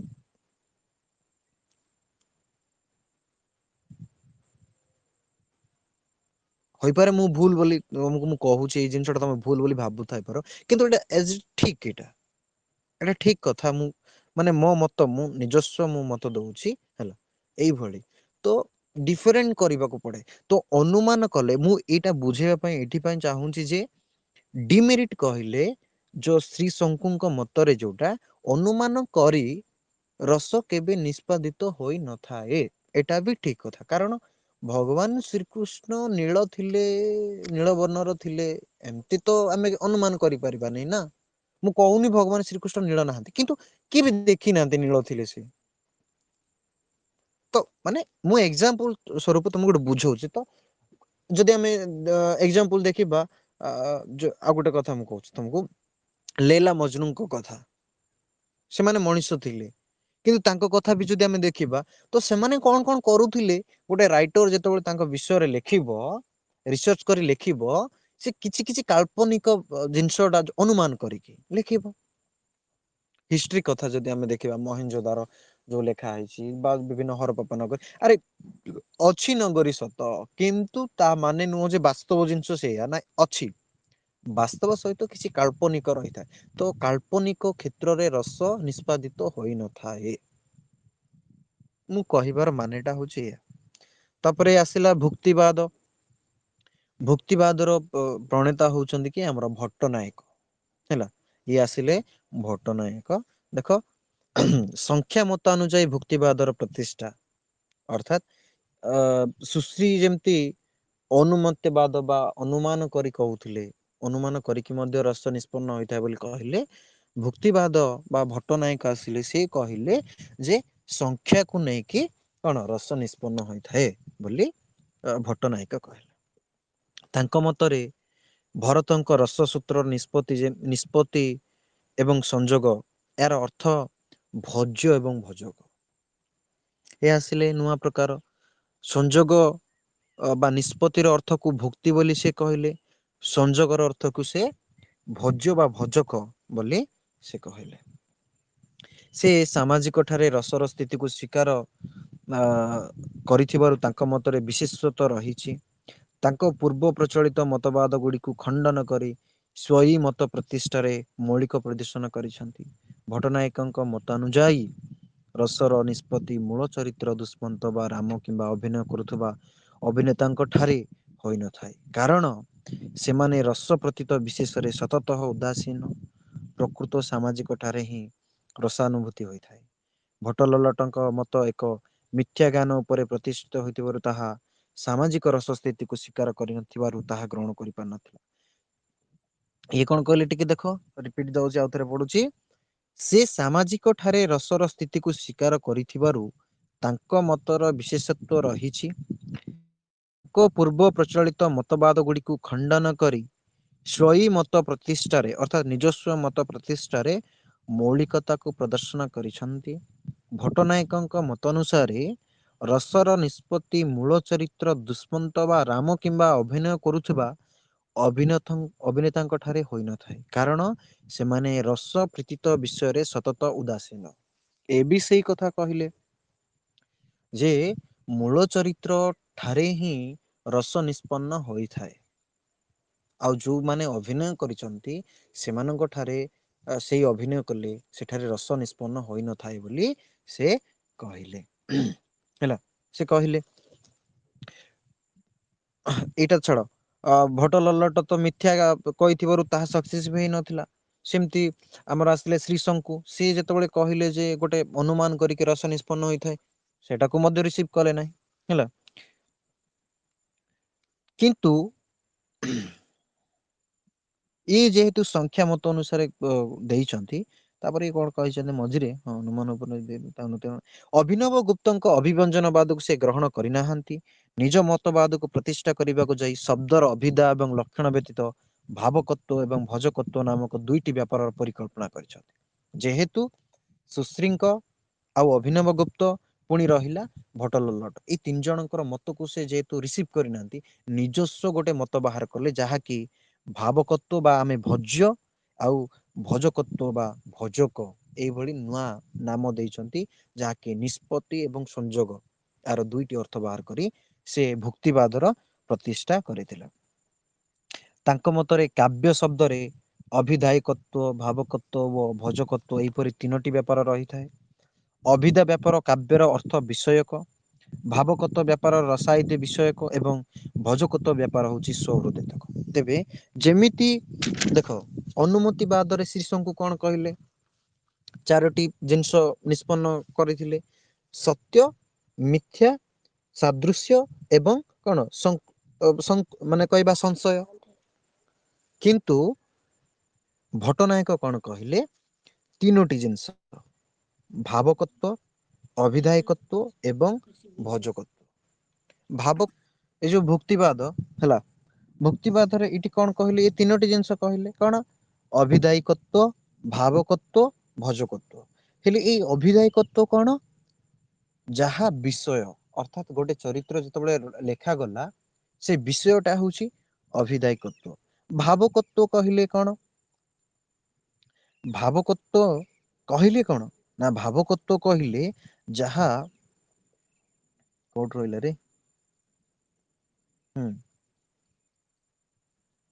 ଭାବକତ୍ଵ କହିଲେ ବିଷୟ ଏବଂ ଭାଜକତ୍ଵ କହିଲେ ବ୍ୟାପାର ସଦୃଶ ବିଷୟକ। ଭାବକତ୍ଵ ବ୍ୟାପାର ସାଧାରଣୀକରଣ କରିଥାଏ। ଭାବକତ୍ଵ ବ୍ୟାପାର ଦ୍ଵାରା ସାଧାରଣୀକରଣ ମାଧ୍ୟମରେ ରସାଦି ଭାବିତ ହେବା ପରେ ଭୋଜକତ୍ଵ ବେପାର ଦ୍ଵାରା ସୌହୃଦ ଭାବକୁ ରସକୁ ଭୋଗ ଅର୍ଥାତ୍ ଆସ୍ୱାଦନ କରିଥାଏ। ଦେଖିଲ ନା ମଝିରେ ଏମିତି ଡିଷ୍ଟର୍ବାନ୍ସ କଲେ ମାଇଣ୍ଡ ଟା କୋଉଠି ରହିଯାଏ, ପୁଣି ମୁଁ କୋଉଠି ଫ୍ଲୋ ରେ ଯାଉଥିବି ଟିକେ କଣ ପ୍ରୋବ୍ଲେମ ହୁଏ। ଅଭିଧାୟକତ୍ଵ କହିଲେ ଯାହା ବିଷୟ, ଭାବକତ୍ଵ କହିଲେ ଯେତେବେଳେ ସେ ଚରିତ୍ରଟି ପ୍ଲେ କରାଯିବ ତାପରେ ଯୋଉ ଆମକୁ ଯୋଉ ଫିଲିଙ୍ଗ ଆସିବ ସିଏ ହଉଛି ଭାବକତ୍ଵ। ଏବଂ ଭଜକତ୍ଵ କହିଲେ ଯାହା ଲୋକମାନେ ଗ୍ରହଣ କରିବେ, ସମସ୍ତେ ଯୋଉ ଗ୍ରହଣ କରିବେ ସେ ହଉଛି ଭୋଜକତ୍ଵ ହେଲା। ଭାବକତ୍ଵ ବ୍ୟାପାର କାବ୍ୟ ନାଟକର ଚରିତ୍ର ମାନଙ୍କୁ ସାଧାରଣ ଚରିତ୍ର ଭାବରେ ଉପସ୍ଥାପନ କରେ। ତେଣୁ ଦୁଷ୍ମନ୍ତ ଜଣେ ପ୍ରତାପଶାଳୀ ରାଜା ବା ରାମଚନ୍ଦ୍ର ପୁରୁଷୋତ୍ତମ ନ ହୋଇ ସାଧାରଣ ମଣିଷଟିଏ ହୋଇଯାଆନ୍ତି। ଏହା ଦ୍ଵାରା ଦର୍ଶକ ସାମାଜିକ ନଟନଟି ମଧ୍ୟରେ ସାମ୍ୟ ପ୍ରତିଷ୍ଠା ହୁଏ। ସାଧାରଣୀକରଣ ପରେ ସାମାଜିକ ନିକଟରେ ପୁନର୍ଜନ୍ମର ସଂସ୍କାର ରୂପେ ତଥା ରତ୍ୟାଦି ସ୍ଥାୟୀ ଭାବ ପ୍ରକାଶିତ ହୁଏ। ସତ୍ଵ ଗୁଣର ବିକାଶ ଯୋଗୁଁ ସେ ଜାଗତିକ ଜ୍ଞାନ ଶୂନ୍ୟ ହୋଇ ଉପଭୋଗ କରିଥାଏ। ଏହି ସାଧାରଣ କରଣ ଦ୍ଵାରା ସାମାଜିକ ନଟ୍ୟ ବର୍ଣ୍ଣିତ ଚରିତ୍ର ଏବଂ ଘଟଣା ସହିତ ଏକାକାର ହୋଇଯାଏ। ସେତେବେଳେ ରାମଚନ୍ଦ୍ର କିମ୍ବା ଦୁଷ୍ମନ୍ତ ସୁଖ ଦୁଃଖ ମୂଳ ଚରିତ୍ର ନ ହୋଇ ତା ନିଜର ହୋଇ ପଡେ। ଭାବୁକତ୍ଵ ବେପାର ସାହାଯ୍ୟରେ ରସ ସାଧନ କରୁଥିବା ଭଟ୍ଟନାୟକ ଏହାକୁ ଭକ୍ତିବାଦରେ ନାମିତ କରିଛନ୍ତି। ତ ଇଏ କଣ କହିଲେ, ଯେତେବେଳେ ଗୋଟେ ଚରିତ୍ର ଯେତେବେଳେ ଆମେ ରେ ଅଭିନୟ କରିବା, ଯଦି ସେ ଚରିତ୍ର ଦ୍ଵାରା ଯଦି ସେଇ ସମାଜର ଲୋକକୁ କିଛି ଯଦି ଏଫେକ୍ଟ ପଡେଇଲା ନାହିଁ ବା ସେଇ ଚରିତ୍ରରେ ଆମେ ଯଦି ସେଇଭଳି ଆମେ ଅଭିନୟ କଲେ ନାହିଁ ସୁନ୍ଦର ଭାବରେ, ତାହେଲେ ସେଇଠୁ ରସ ନିଷ୍ପାଦିତ ହୋଇନଥାଏ। ସମାଜ ଉପରେ ପ୍ରଭାବ ପକେଇବା ଆବଶ୍ୟକ ବୋଲି ସେ ଭୁକ୍ତିବାଦ ଯିଏକି ଆମେ କହିବା ଭଟ୍ଟନାୟକ ଗୁରୁତ୍ୱ ଦଉଥିଲେ। ତେବେ ଭଟ୍ଟନାୟକଙ୍କର କଥା ଇଏ ସମାଜ ଉପରେ ଗୁରୁତ୍ୱ ଦଉଥିଲେ ସତ, କିନ୍ତୁ ଏଥିରେ ମଧ୍ୟ କିଛି ତ୍ରୁଟି ରହୁଥିଲା ହେଲା। ସେ ସ୍ଥାୟୀ ଭାବର ରସ ନିଷ୍ପତ୍ତି ପର୍ଯ୍ୟନ୍ତ ଯେଉଁ ଅଭିଧା ଭାବକତ୍ଵ ଭୋଜକତ୍ଵ ତିନୋଟି ବ୍ୟାପାର ସ୍ୱୀକାର କରିଛନ୍ତି ତାର ନିର୍ଦ୍ଦିଷ୍ଟ ଆଧାର ସମ୍ପର୍କରେ କୌଣସି ସୂଚନା ଦେଇନାହାନ୍ତି। ଅର୍ଥାତ୍ ଯେମିତି କିି ଏବେ ମୁଁ କହିଲି ଟିକେ ଆଗରୁ, ସେ ଅ ଅଭିଧା ମାନେ କଣ କହିନାହାନ୍ତି, ଭାବକତ୍ଵ ମାନେ କଣ କହିନାହାନ୍ତି, ଭୋଜକତ୍ଵ ମାନେ କଣ କହିନାହାନ୍ତି। ଯୋଉଟା ମୁଁ ଟିକେ ଟିକେ କହିଲି, ଅଭିଧା କହିଲେ ବିଷୟ, ବିଷୟକୁ ଯୋଉଟା ବୁଝିବା ବା ସେ ଚରିତ୍ର ହଉଛି କଣ ଭାବକତ୍ଵ, ଆଉ ଯୋଉଟା ଲୋକମାନେ ରିସିଭ କରିବେ ସିଏ ହଉଛି ଭୋଜକତ୍ଵ। କିନ୍ତୁ ତା ସମ୍ପର୍କରେ ବିଶେଷ କିଛି ବିବରଣ ଦେଇନାହାନ୍ତି। ତେଣୁ ସେ ପୁଣି ବ୍ୟଞ୍ଜନାକୁ ମଧ୍ୟ ଦେଇନାହାନ୍ତି ଗୁରୁତ୍ୱ। ତେଣୁକରି ଏଥିରେ କଣ ବହୁତ ତ୍ରୁଟି ରହିଥାଏ। ଯାହା ଦ୍ଵାରା ଏହା କେବେ ମଧ୍ୟ ସଫଳ ହୋଇନଥାଏ ବୋଲି କେତେ ଲୋକ ମତ ଦେଇଥିଲେ। ତାପରେ ଲାଷ୍ଟ ୱାନ ରହିଲା ଅଭିବ୍ୟକ୍ତିବାଦ। ଅଭିବ୍ୟକ୍ତିବାଦ ଯାହାକି ଅଭିନବ ଗୁପ୍ତ ସୃଷ୍ଟି କରିଥିଲେ। ଅଭିନବ ଗୁପ୍ତ ଅଭିନବ ଭାରତୀ ଓ ଧନ୍ୟା ଲୋକର ଲୋଚନ ଟିକାରେ ପୂର୍ବ ମତ ଖଣ୍ଡନ କରି ସେ ନିଜ ମତ ପ୍ରତିଷ୍ଠା କରିବାକୁ ଚାହିଁଛନ୍ତି। ସେ ଜଣେ ଆଳଙ୍କାରିକ ହୋଇଥିବାରୁ ଆଳଙ୍କାରିକ ରୀତିନୀତି ମତ ପ୍ରମାଣିତ କରିବାକୁ ଚାହିଁଛନ୍ତି। ସାମାଜିକ ଠାରେ ବା ସମାଜ ଠାରେ ରସାନୁଭୂତି ହୋଇଥାଏ। ଏହା ହିଁ ପ୍ରତିଷ୍ଠିତ କରିବା ପାଇଁ ନୂତନ ମାର୍ଗ ଆପଣେଇଛନ୍ତି। ଭରତ ସଂଯୋଗ ଶବ୍ଦର ଅର୍ଥ ତାଙ୍କ ମତରେ ବ୍ୟଙ୍ଗ ବ୍ୟଞ୍ଜନ ସମ୍ବନ୍ଧ ଏବଂ ନିଷ୍ପତ୍ତି ଶବ୍ଦର ଅର୍ଥ ହେଉଛି ଅଭିବ୍ୟକ୍ତି ବୋଲି ସେ କୁହନ୍ତି। ବିଭାଭାନୁଭାବ ବ୍ୟଭିଚାରୀ ଅଭିବ୍ୟଞ୍ଜନା ନାସାଦ୍ରୀ ଭି ବ୍ୟକ୍ତି ଅର୍ଥାତ୍ ବିଭାବ ଅନୁଭାବ ତଥା ବ୍ୟଭିଚାରୀ ଭାବ ଦ୍ୱାରା ସମ୍ପନ୍ନ ଅଭିବ୍ୟଞ୍ଜନ ଦ୍ୱାରା ରସ ନିଷ୍ପତ୍ତି ହୋଇଥାଏ। ତେବେ ଭରତ ମୁନିଙ୍କର ଯୋଉ କଥାଟା ବିଭାବ ଅନୁଭାବ ସଞ୍ଚାରୀ ଭାବ ହେଲା ସେଗୁଡ଼ିକ ଦ୍ୱାରା କିଛି ଅଳଙ୍କାର କଥା ଅଳଙ୍କାରିକ ଯେହେତୁ ଇଏ ଗୋଟେ ଅଳଙ୍କାରିକ ଲୋକ ତ ସେଥିରେ କିଛି ଇନକ୍ଲୁଡ କରିକି ସେଇଥିରୁ ହିଁ ରସ ନିଷ୍ପାଦିତ ହୋଇଥାଏ। ଦେଖ ରସ ନିଷ୍ପାଦିତ ହେବାର ଅଳଙ୍କାର ସହିତ ବହୁତ ଲିଙ୍କ ଅଛି। କାହିଁକି ଗୋଟେ ନାରୀକୁ ପ୍ରକୃତରେ ଗୋଟେ ନାରୀ ଯେତେବେଳେ ବିଭିନ୍ନ ବେଶ ପୋଷାକ ଯେତେବେଳେ କଣ ସଜେଇ ହବ ଖାଲି ଗୋଟେ ନାରୀ କୁ କଣ ତାକୁ ଖାଲି ବସ୍ତ୍ର ଦେଇଦେଲେ ସେ ସୁନ୍ଦର ଦେଖାଯିବନି ତା ପାଇଁ ବିଭିନ୍ନ ପ୍ରକାର ଅଳଙ୍କାର ଦେବାକୁ ପଡିଥାଏ। ତ ସେଇଭଳି ଗୋଟେ କାବ୍ୟ ବା ଗୋଟେ ନାଟକ ବା ଯାହାବି କିଛି ଲେଖିବାକୁ ପଡିଥାଏ ସେଇ ସମୟରେ ସେଇଭଳି ବେଶ ପୋଷାକ ସେଇଭଳି ଅଳଙ୍କାରର ଆବଶ୍ୟକ। ତ ଠିକ ସେମିତି ଗୋଟେ ଜିନିଷ ଯେତେବେଳେ ଆମେ ଲେଖୁଛେ ଗୋଟେ ଚରିତ୍ରଟି ଅଭିନୟ କରୁଛେ ସେଇ ସମୟରେ ମଧ୍ୟ ଗୋଟେ ଚରିତ୍ର ଅଭିନୟ କଲେ ମଧ୍ୟ ସେଇଭଳି ଅଳଙ୍କାର ଭୂଷଣ କରିବା ଆବଶ୍ୟକ। ତେଣୁକରି ଅଳଙ୍କାର ସହିତ ଏହାର ବହୁତ କଣ ସମ୍ପର୍କ ରହିଛି ହେଲା। ସେ କୁହନ୍ତି କଣ କୁହନ୍ତି ଦେଖ ନିଷ୍ପତ୍ତି ଶବ୍ଦ ଅର୍ଥ ତାଙ୍କ ମତରେ ଅଭିବ୍ୟକ୍ତ ହୋଇଥିବାରୁ ତାଙ୍କ ମତବାଦର ଅନ୍ୟ ନାମ ଅଭିବ୍ୟକ୍ତିବାଦ ଅର୍ଥାତ୍ ନିଷ୍ପତ୍ତି ଶବ୍ଦର ଅର୍ଥ ତାଙ୍କ ମତରେ ଅଭିବ୍ୟକ୍ତି ହୋଇଥିବାରୁ ତାଙ୍କ ମତର ଅନ୍ୟ ନାମ ହଉଛି ଅଭିବ୍ୟକ୍ତିବାଦ। ବିବାହାଦି ସଂଯୋଗରେ ବ୍ୟଞ୍ଜନା ନାମରେ ଅଲୌକିକ କ୍ରିୟା ସମ୍ପନ୍ନ ହୋଇଥାଏ। ସାଧାରଣୀକରଣ ଦ୍ଵାରା ସାମାଜିକ ବାସନା ଜାଗ୍ରତ ହୋଇଥାଏ। ଏହା ହିଁ ରସର ଅଭିବ୍ୟକ୍ତି ବା ନିଷ୍ପତ୍ତି। ସେ କୁହନ୍ତି ରତି ଆଦି ସ୍ଥାୟୀ ଭାବର ସାମାଜିକ ଅନ୍ତକରଣରେ ବାସନ ରୂପେ ରହିଥାଏ। ବିବାହାଦି ସଂଯୋଗରେ ଆସି ତାହା ଅଭିଭକ୍ତ ହୋଇଥାଏ। ତାଙ୍କ ମତରେ ଲୌକିକ ଜଗତରେ କାରଣ କାର୍ଯ୍ୟ ଓ ସହକାରୀ କାରଣ କାବ୍ୟ ନାଟକରେ ବିଭାବ ଅନୁଭାବ ସଞ୍ଚାରୀ ଭାବ ସାଧାରଣୀକରଣ ଭାବ ମନରୁ ତୋର ମୋର ଭାବନାକୁ ବିନାଶ କରିଥାଏ। ଯେ ପର୍ଯ୍ୟନ୍ତ ବିବାବାଦୀ ଉପସ୍ଥିତ ଥାଏ ସେ ପର୍ଯ୍ୟନ୍ତ ରସ ସାଧ ସମ୍ଭବ ହୋଇଥାଏ। ଅଭିନବ ଗୁପ୍ତଙ୍କ ମତବାଦ ଅନ୍ୟମାନଙ୍କ ମତବାଦ ଠାରୁ ଅଧିକ ଯୌକ୍ତିକ ଓ ବାସ୍ତବ ହୋଇଥିବାରୁ ତାହା ସମସ୍ତଙ୍କ ଦ୍ଵାରା ଗୃହୀତ ହେଇଥିଲା। ଯେହେତୁ ଦେଖ ମୁଁ ଟିକେ ଆଗରୁ କହିଲି ଯେହେତୁ ଗୋଟେ କାବ୍ୟ ବା ଗୋଟେ ନାଟକ ଯାହାବି ଗୋଟେ ରଚନା କରାଯାଉ ବା ଯାହାବି ଗୋଟେ ସିନେମା ବି ଆମେ ଦେଖୁ ଯଦି ଗୋଟେ ମୁଭି ଆମେ ଦେଖୁଥିବା ସେଇ ହିରୋ ଲାଷ୍ଟ ଫାଷ୍ଟ ସେଇ ଗୋଟେ ଡ୍ରେସ ପିନ୍ଧିଥିବ ତାହେଲେ କଣଟା ସେଥିରୁ ତ ମାନେ ଭଲ ଲାଗିବ କି ଆମକୁ ତ ସେଇଭଳି ଗୋଟେ ଚରିତ୍ର ଯେତେବେଳେ ଆମେ ରଚନା କରୁଛେ ତ ସେଇ ସମୟରେ କୋଉ ଜାଗା ଭଳି ଅଳଙ୍କାରିକ ବିଷୟ ମଧ୍ୟ ରହିବା ଦରକାର।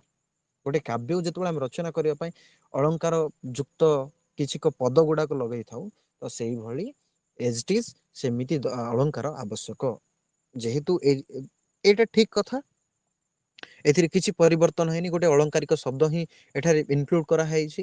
କିନ୍ତୁ ଭରତଙ୍କ ମତ ଏଇ ଆଉ ରହିଲା ଆମର ଅଭିନବ ଗୁପ୍ତଙ୍କ ମତ ଏକ୍ଜାକ୍ଟ ସେଇଆ କିନ୍ତୁ ଏଇ ଗୋଟେ ଜିନିଷ ଆଡ କରିଛନ୍ତି ତେଣୁକରି ବହୁତ ଲୋକ ୟାକୁ କଣ ଏକ୍ସେପ୍ଟ କରିଛନ୍ତି।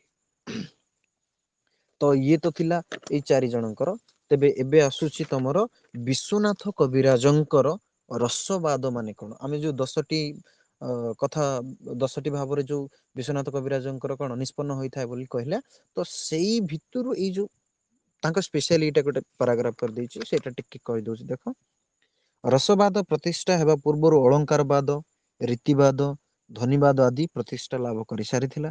ଭରତ ତାଙ୍କ ନାଟ୍ୟ ଶାସ୍ତ୍ରରେ ସେ ସମ୍ପର୍କରେ ଆଲୋଚନା କରିଥିଲେ ହେଁ ତାହା ମୁଖ୍ୟତଃ ନାଟ୍ୟ ପ୍ରତି ଅଧିକ ପ୍ରଯୁଜ୍ୟ ଥିଲା।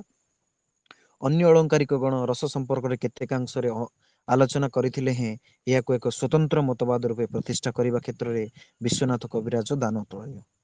ଭରତଙ୍କ ଭରତ ଥିଲେ ପ୍ରଥମେ ରସବାଦର ସୃଷ୍ଟି ବା ସୃଷ୍ଟିକର୍ତ୍ତା କିନ୍ତୁ ହେଲା ବିଶ୍ଵନାଥ କବିରାଜ ତାକୁ କଣ ପ୍ରାଣ ଦେଇଥିଲେ ହେଲା ତାକୁ ପ୍ରାଣ ଦେଇଥିଲେ ତେଣୁ କରି ଇଏ ବିଶ୍ଵନାଥ କବିରାଜଙ୍କ ରସବାଦକୁ ବହୁତ ଲୋକ ସ୍ଵୀକାର କରିଥିଲେ।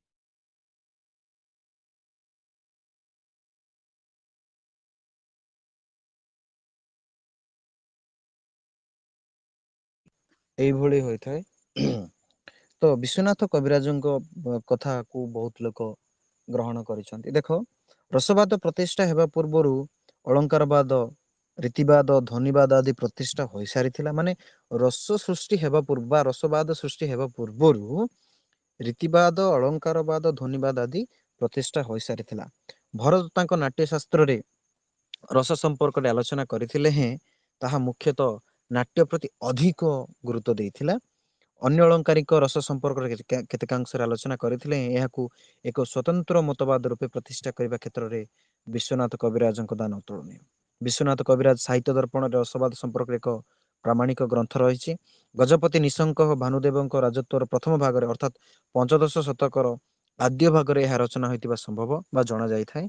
ସେ ଅନେକ କାବ୍ୟ ଓ ଅଳଙ୍କାର ଶାସ୍ତ୍ର ରଚିତା ଯାହା ମାଧ୍ୟମରେ ରହିଛି ରାଘବ ବିଳାସ, ଚନ୍ଦ୍ରକଳା, କୁବଳୟା ସୁଚରିତମ୍, ପ୍ରଭାବତୀ ପରିଣୟ, ନରସିଂହ ବିଜୟ, ସାହିତ୍ୟ ଦର୍ପଣ, କାବ୍ୟ ପ୍ରକାଶ ଦର୍ପଣ ଇତ୍ୟାଦି ଇତ୍ୟାଦି। ସାହିତ୍ୟ ଦର୍ପଣ ତାଙ୍କର ପ୍ରସିଦ୍ଧ ଅଳଙ୍କାର ଗ୍ରନ୍ଥ। ଏହା 10ଟି ପରିଚ୍ଛେଦରେ ବିଭକ୍ତ। ପ୍ରତ୍ୟେକ ପରିଚ୍ଛେଦ କାରିକା, ବୃତ୍ତି, ଉଦାହରଣ ଏହିପରି 3 ଭାଗରେ ବିଭକ୍ତ। କାରିକା ଓ ବୃତ୍ତି ଏବଂ ତାଙ୍କର ହୋଇଥିଲେ ହେଁ ଉଦାହରଣ ଭାଗରେ ନିଜ ବ୍ୟତୀତ ଅନ୍ୟ କବିଙ୍କ କେତେକ ଉଦାହରଣ ଗ୍ରହଣ କରିଛନ୍ତି। ଅର୍ଥାତ୍ ଯୋଉ ରସବାଦକୁ ନେଇକି ବିଭିନ୍ନ କଣ ବିଶ୍ୱନାଥ କବିରାଜ ବିଭିନ୍ନ କଣ ପୁସ୍ତକ ଲେଖିଥିଲେ, କିନ୍ତୁ ସେଥିମଧ୍ୟରୁ ସାହିତ୍ୟ ଦର୍ପଣ ଗୋଟେ ସ୍ପେଶାଲ ହେଲା। ସାହିତ୍ୟ ଦର୍ପଣ ଗୋଟେ ସ୍ପେଶାଲ ଥିଲା ତାଙ୍କ ପାଇଁ ହେଲା। ସେଥିରେ ସେ ବହୁତ ସୁନ୍ଦର ଭାବେ ଲେଖିଥିଲେ ଏବଂ ତା ସଫଳତା ମଧ୍ୟ ହେଇଥିଲା। ବା ରସବାଦ ସମ୍ପର୍କରେ ବହୁତ ବିବରଣୀ ରହିଛି ସାହିତ୍ୟ ଦର୍ପଣରେ।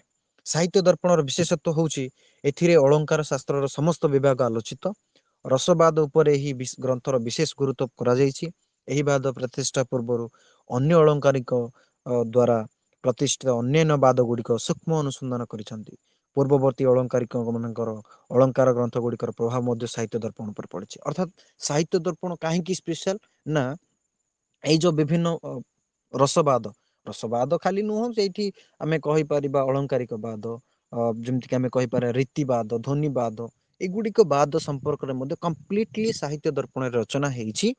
ଯାହା ଦ୍ଵାରା କି ଯିଏ ବି ରଚନା କରୁ ହେଲା, ଯିଏ ବି ରଚନା କରୁ ତାଙ୍କ ସମ୍ପର୍କରେ ସଂକ୍ଷିପ୍ତ ଟିକେ ଟିକେ ଟିକେ ଟିକେ ସାହିତ୍ୟ ଦର୍ପଣରେ ରହିଛି। ତାକୁ ନେଇକି ରଚନା କରିଛନ୍ତି ବୋଲି ସେ ସ୍ପେଶାଲ ହେଇପାରିଥିଲା ହେଲା।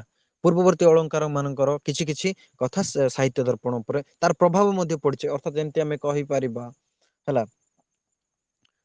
କାଲି ଗୋଟେ ପିଲା ପଚାରୁଥିଲା, ବୋଧେ ମ୍ୟାଡମକୁ ପଚାରୁଥିଲା, ଯୋଉ ମ୍ୟାଡମ ତମର କ୍ଲାସ କରୁଥିଲେ, ମୁଁ ଆର ଗ୍ରୁପରେ କ୍ଲାସ କରୁଥିଲି, ମୁଁ କହିବାର ମାନେ ଏଇଟା ତମେ ନେଗେଟିଭରେ ନିଅନି ରେ, ମାନେ ଆର ଗ୍ରୁପରେ କ୍ଲାସ କରୁଥିଲି, ସେଠି ସାରଳା ସାହିତ୍ୟକୁ 5 ଭାଗରେ ବିଭକ୍ତ କରାଯାଉଥିଲା। ନାଇଁ ସେମିତି ନୁହଁ, ସେଇ ସମସାମୟିକ କଥା।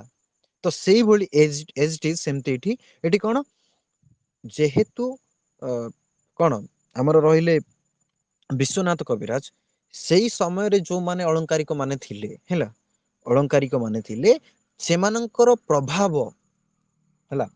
ତମେ ଯଦି ଓଡିଆ ସାରଳା ମହାଭାରତ ଯଦି ତମେ ପଢିବ ଦେଖିବ, ସେ ଗୋଟେ ଅନୁବାଦ, ମନା କରୁନି, ମହାଭାରତଟି ଅନୁବାଦ ହେଲା, ବ୍ୟାସଙ୍କର ଅନୁବାଦ, କିନ୍ତୁ ସାରଳା ମହାଭାରତରେ ଓଡିଆ ଛୁଙ୍କ ବହୁତ ରହିଛି ହେଲା, ଓଡିଆ ଛୁଙ୍କ ବହୁତ ରହିଛି।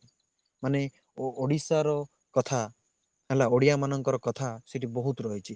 ତ ସେଇଭଳି ଯେତେବେଳେ ବିଶ୍ୱନାଥ କବିରାଜ ଆପଣ ଲେଖୁଥିଲେ, ତ ଯୋଉମାନେ ଅଲଗା ଲୋକମାନେ ଯୋଉ ଲେଖୁଥିଲେ, ଯୋଉ ନାଟକ ଫାଟକ ସବୁ ଗୁଡାକ ବା ସେଇ ରସବାଦକୁ ନେଇକି ଯୋଉ ବିଭିନ୍ନ ଜିନିଷ ଗୁଡାକ ଲେଖୁଥିଲେ, ସେମାନଙ୍କର ପ୍ରଭାବ ମଧ୍ୟ ସେ ସାହିତ୍ୟ ଦର୍ପଣ କିଛି କିଛି ପଡିଛି। ତେଣୁକରି ସେ ସ୍ପେଶାଲ ବୁକ୍ ହେଇପାରିଲା ହେଲା। ରୁଦ୍ରଟ କାବ୍ୟରେ ରସ ସଞ୍ଜନା ଜରୁରୀ ବୋଲି କହିଥିଲେ ହେଁ ରସର ପ୍ରାଧାନ୍ୟତା ଦର୍ଶାଇ ନାହାନ୍ତି। ଆନନ୍ଦ ବର୍ଦ୍ଧନ ମଧ୍ୟ କାବ୍ୟାସାତ୍ମା ଶୈବାର୍ଥ କହିଥିଲେ ହେଁ ବସ୍ତୁ ଧ୍ୱନି ଓ ରସାଦି ରୂପ ତ୍ରିବିତ ଧ୍ୱନିକୁ କାବ୍ୟସାତ୍ମା ଧ୍ୱନି ବୋଲି କହିଥିବାରୁ ରସକୁ ସମ୍ପୂର୍ଣ୍ଣ ରୂପେ ଆତ୍ମା ଭାବେ ସ୍ୱୀକାର କରିଥିବାର ମନେ ହୋଇନାହିଁ। ରାଜା ଭୋଜ କାବ୍ୟରେ ରସକୁ ସତ୍ତାକୁ ଉପଜାତ ବୋଲି ଅନୁଭବ କରିଛନ୍ତି। ତେବେ କାବ୍ୟରେ ରସକୁ ଗୁଣ ଅଳଙ୍କାରର ସାମାନ୍ୟ ମର୍ଯ୍ୟାଦା ପ୍ରଦାନ କରିଛନ୍ତି। ମମ୍ମଟ କାବ୍ୟରେ ଯେଉଁ ଲକ୍ଷଣ ନିର୍ଦ୍ଦେଶ କରିଛନ୍ତି ସେଥିରେ ରସର ନାମ ନାହିଁ। କୁନ୍ତକ ଯଥାକ୍ରମେ ବକ୍ରତି ଏବଂ ଔଚତ୍ୟ ଉପରେ ଗୁରୁତ୍ୱ ପ୍ରଦାନ କରିଛନ୍ତି। ଆନନ୍ଦ ବର୍ଦ୍ଧନ ଧ୍ୱନିବାଦ ହେଲେ ବିଶ୍ୱନାଥ, ମହିମ ଭଟ୍ଟ ଏବଂ ଆଦି ଧ୍ୱନି ବିରୋଧଙ୍କ ଅପେକ୍ଷା ଖଣ୍ଡନ କରି ଧ୍ୱନିବାଦର ପ୍ରତିଷ୍ଠା ଗୁରୁତ୍ୱପୂର୍ଣ୍ଣ ଭୂମିକା ଗ୍ରହଣ କରିଛନ୍ତି। କାବ୍ୟ ମୀମାଂସାରେ ରାଜଶେଖର ପଞ୍ଚମୀ ସାହିତ୍ୟ ବିଦ୍ୟା ଲେଖି ସାହିତ୍ୟକୁ ଶାସ୍ତ୍ର ମର୍ଯ୍ୟାଦା ଦେଇଛନ୍ତି। ଅର୍ଥାତ୍ ଦେଖ ଏଇ ଯୋଉ କଥା ଗୁଡାକ ଯୋଉ ଟିକେ ଟିକେ ରହିଲା, ଆନନ୍ଦ ବର୍ଦ୍ଧନଙ୍କ କଥା ହଉ, କ୍ଷେମେନ୍ଦ୍ରଙ୍କ କଥା ହଉ, କୁନ୍ତଙ୍କ କଥା ହଉ, ପୁଣି ରହିଲା ଆମର କିଏ ଆଉ କିଏ ରହିଲା, ହଁ ଏ ଯୋଉ ମହିମା ଭଟ୍ଟଙ୍କ କଥା ହଉ, ଏମାନେ ଏମାନଙ୍କ ଯୋଉ ରସବାଦକୁ ନେଇ ଯୋଉ ରଚନା କରିଛନ୍ତି ବା ଯୋଉ ଅଳଙ୍କାରିକ ଜିନିଷ ଗୁଡାକ ରଚନା କରିଛନ୍ତି ବା କାବ୍ୟ ହଉ ସେ ଯାହା ବି ହଉ, ତ ସେମାନଙ୍କର ଯୋଉ ଭୁଲ ରହିଛି ବା ଯାହା ଯାହା ସେମାନଙ୍କ ତ୍ରୁଟି ରହିଛି ସେଗୁଡିକୁ ସେ ଏଇ ସାହିତ୍ୟ ଦର୍ପଣରେ ଦର୍ଶାଇଛନ୍ତି। କାବ୍ୟ ପ୍ରକାଶ ପ୍ରଦତ୍ତ ବହୁମତକୁ ବିଶ୍ୱନାଥ କବିରାଜ ଖଣ୍ଡନ କରିଛନ୍ତି। ସାହିତ୍ୟ ଦର୍ପଣରେ ବିଭିନ୍ନ ବାଦ ବା ସମ୍ପ୍ରଦାୟର ସମ୍ପର୍କରେ ଆଲୋଚନା କରାଯାଇଥିଲେ ହେଁ ରସ ଉପରେ ବିଶେଷ ଗୁରୁତ୍ୱ ଆରୋପ କରାଯାଇଛି। ବିଭିନ୍ନ ଲୋକଙ୍କର ବିଭିନ୍ନ ମତବାଦକୁ ନେଇକି ରଚନା କରାଯାଇଥିଲେ ମଧ୍ୟ, ଯେମିତିକି ସେଠି ରୀତିବାଦ ଥିଲା, ଧ୍ୱନିବାଦ ରହିଛି, ଅଳଙ୍କାରବାଦ, ସବୁ ପ୍ରକାର ବାଦ ରହିଥିଲେ ମଧ୍ୟ ରସବାଦ ଉପରେ ସ୍ପେସିଆଲି ଅଧିକ ଗୁରୁତ୍ୱ ଦିଆ ହେଇକି ରଚନା କରାଯାଇଛି ସାହିତ୍ୟ ଦର୍ପଣ। ଗ୍ରନ୍ଥର ତୃତୀୟ ପରିଚ୍ଛେଦରେ ଏହି ସମ୍ପର୍କରେ ବିସ୍ତାର ଆଲୋଚନା କରାଯାଇଛି। ଅର୍ଥାତ୍ ରସ ସମ୍ପର୍କରେ ସମ୍ପୂର୍ଣ୍ଣ ଭାବରେ ଆଲୋଚନା କରାଯାଇଛି। ତେଣୁ ରସକୁ କାବ୍ୟର ଆତ୍ମା ଭାବରେ ପ୍ରତିଷ୍ଠା ଦେବା ପାଇଁ କ୍ଷେତ୍ରରେ ଏହି ପରିଚ୍ଛେଦର ଭୂମିକା ଅତ୍ୟନ୍ତ ମହତ୍ୱପୂର୍ଣ୍ଣ। ସେ ଏଥିରେ ରସର ସ୍ୱରୂପ, ପ୍ରକାରଭେଦ, ରସ ସମ୍ବନ୍ଧୀୟ ବିଭିନ୍ନ ମତବାଦ, ସିଦ୍ଧାନ୍ତ, ସାଧାରଣୀକରଣ, ରସରେ ବିଭିନ୍ନ ଭାବରେ ମହତ୍ୱ ଆଦିର ପୁଙ୍ଖାନୁପୁଙ୍ଖ ବିଶ୍ଳେଷଣ କରିଛନ୍ତି। ଏଇ ଯୋଉ ସାହିତ୍ୟ ଦର୍ପଣରେ ସେ କଣ ରସ କିଭଳି, ରସର ପ୍ରକାରଭେଦ କଣ, ହଁ ରସ ର ମହତ୍ୱ କଣ, ରସର ଗୁଣ କଣ, ରସର ଡିମେରିଟ ବା ଯୋଉ ଆମେ କହିବା ସୁଗୁଣ ଦୁର୍ଗୁଣ, ସେ ସବୁ ସମ୍ପର୍କରେ ସେ ସାହିତ୍ୟ ଦର୍ପଣରେ ରଚନା କରିଛନ୍ତି।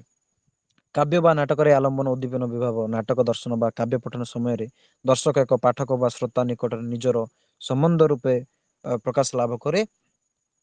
ଅନ୍ୟ ଭାବରେ କହିଲେ କାବ୍ୟ ଏବଂ ନାଟକ ବର୍ଣ୍ଣିତ ଏବଂ ସାମାଜିକ ଏବଂ ଏହିପରି ଭାବରେ ପ୍ରତ୍ୟକ୍ଷ ସମ୍ପର୍କ ସ୍ଥାପନ କରେ, ଯୋଉ ଦ୍ଵାରା ସାମାଜିକ ସେ ସବୁ ସମ୍ପୂର୍ଣ୍ଣ ନିଜର ବୋଲି ଗ୍ରହଣ କରି ସେହିପରି ଭାବରେ ଭାବିତ ହୋଇଥାଏ।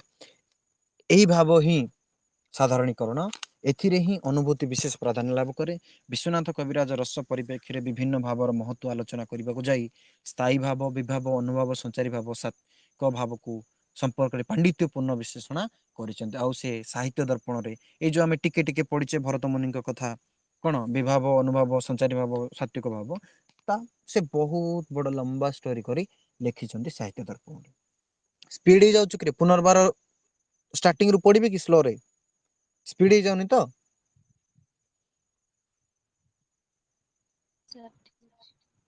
ଷ୍ଟାର୍ଟିଂ ରୁ ପଢିବି କି? ନାଇଁ ନାଇଁ ବୁଝି ସାର୍ ଠିକ ଅଛି। ଠିକ ଅଛି। ବୁଝିପାରୁନ ବୋଧେ ଏଇଗୁଡାକ? ନାଇଁ ଷ୍ଟାର୍ଟିଂ ରୁ ପଢ ବୋଲେ ପଢିବି, ପୁଣି ଆହୁରି ପଢିବି, ରସବାଦ ଟା ପୁଣି ପଢିବି। ଓ ନୋ ସାର୍, ଠିକ ଅଛି। ଆଚ୍ଛା।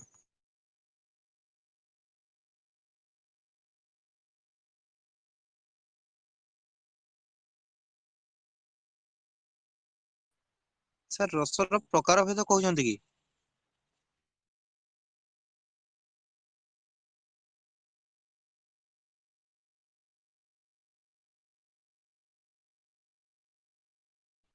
ସାର୍ ଅଛନ୍ତି କି? ହ୍ୟାଲୋ। ହଁ ଆରେ ମୁଁ ମ୍ୟୁଟ କରିଦେଇଥିଲି, ସରି ସରି ମ୍ୟୁଟ କରିଦେଇଥିଲି।